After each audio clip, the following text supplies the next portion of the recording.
नमस्कार। आदर्श शिक्षण समिति बाड़मेर द्वारा संचालित इस शिक्षण कक्षा में आप सभी भैया बहनों का हार्दिक स्वागत एवं अभिनंदन।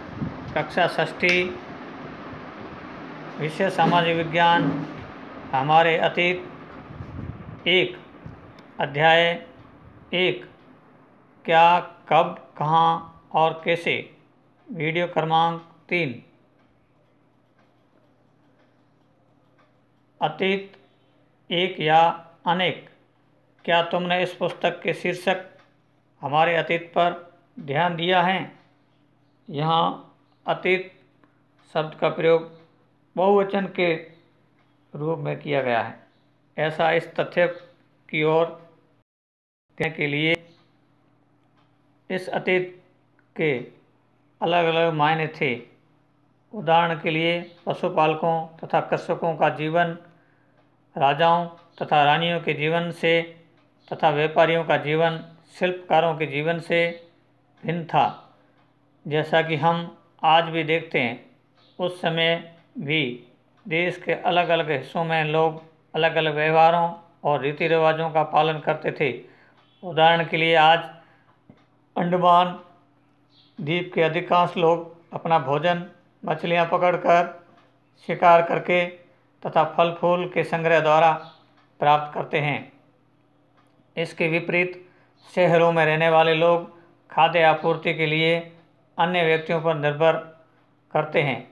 इस तरह के भेद अतीत में विद्यमान थे। इसके अतिरिक्त एक अन्य तरह का भेद है।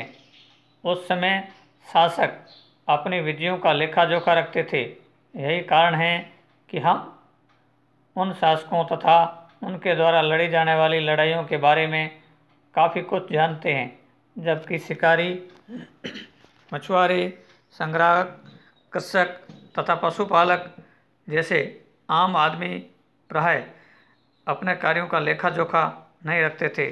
पुरातत्व की सहायता से हमें उनके जीवन को जानने में बहुत मदद मिलती है। हालांकि अभी भी इनके बारे में बहुत कुछ जानना शेष है। तिथियों का मतलब। अगर कोई तुमसे तिथि के विषय में पूछे तो तुम शायद उस दिन की तारीख, माह, वर्ष जैसे कि 2000 या इसी तरह का कोई और वर्ष बताओगी। वर्ष की यह गणना ईसाई धर्म प्रवर्तक ईसा मसीह के जन्म की तिथि से की जाती है। अतः 2000 वर्ष कहने का तात्पर्य ईसा मसीह के जन्म के 2000 वर्ष के बाद से ईसा मसीह के जन्म के पूर्व की सभी तिथियां ईसा पूर्व के रूप में जानी जाती हैं।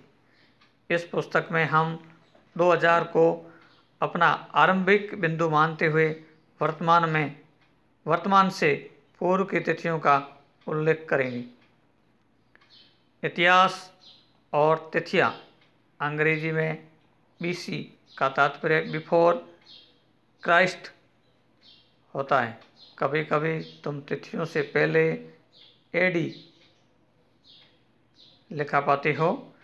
ये एनो डोमिनी नामक 2 लैटिन शब्दों से बना है तथा इसका तात्पर्य ईसा मसीह के जन्म के वर्ष से है।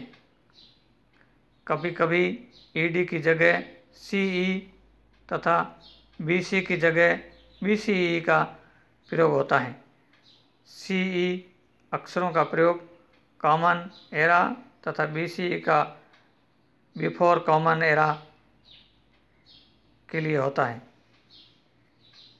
हम इन शब्दों का प्रयोग इसलिए करते हैं क्योंकि विश्व के अधिकांश देशों में अब इस कैलेंडर का प्रयोग सामान्य हो गया है तथा भारत में तिथियों के इस रूप का प्रयोग लगभग 200 वर्ष पूर्व आरंभ हुआ था।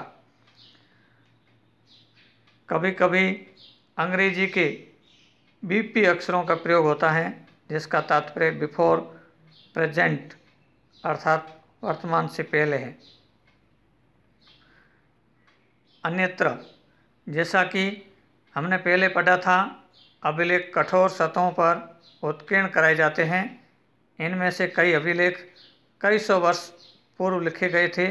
सभी अभिलेखों में लिपियों और भाषाओं का प्रयोग हुआ है। समय के साथ साथ अभिलेखों में प्रयुक्त भाषाओं तथा लिपियों में बहुत बदलाव आ चुका है। विद्वान यह कैसे जान पाते हैं कि क्या लिखा था? इसका पता अज्ञात लिपि का अर्थ निकालने की एक प्रक्रिया द्वारा लगाया जा सकता है। इस प्रकार से अज्ञात लिपि को जानने की एक प्रसिद्ध कहानी उत्तरी अफ्रीका देश मिस्र से मिलती है। लगभग 5000 वर्ष पूर्व यहाँ राजा रानी रहते थे। मिस्र के उत्तरी तट पर रोसेटा नाम का एक कस्बा है। यहाँ से एक ऐसा उत्कीर्णित पत्थर मिला है जिस पर एक ही लेख में 3 भिन्न भिन्न भाषाओं तथा लिपियों में है। कुछ विद्वान यूनानी भाषा पढ़ सकते थे। उन्होंने बताया कि यहाँ राजाओं तथा रानियों के नाम एक छोटे से फ्रेम में दिखाए गए हैं। इसे कारतूस कहा जाता है। इसके बाद विद्वानों ने यूनानी तथा मिस्री संकेतों को अलग बगल रखते हुए मिस्री अक्षरों की समानार्थक ध्वनियों की पहचान की। जैसा कि तुम देख सकते हो, यहाँ एक अक्षर एल अक्षर के लिए शेर तथा ए अक्षर के लिए चिड़िया के चित्र बने हैं। एक बार जब उन्होंने यह जान लिया कि विभिन्न अक्षर किन के लिए प्रयुक्त हुए हैं, तो आसानी से अन्य अभिलेखों को भी पढ़ सकें। कक्षा कार्य प्रश्न क्रमांक 1 ABCD तथा BP का अर्थ स्पष्ट कीजिए। प्रश्न क्रमांक 2 कारतूस किसे कहते हैं? गृह कार्य के लिए प्रश्न क्रमांक 1 कोई भी 2 बातों का उल्लेख कीजिए जिनसे आपके अनुसार राजाओं और किसानों के जीवन में भिन्नता का पता चलता है। जय हिंद, वंदे मातरम।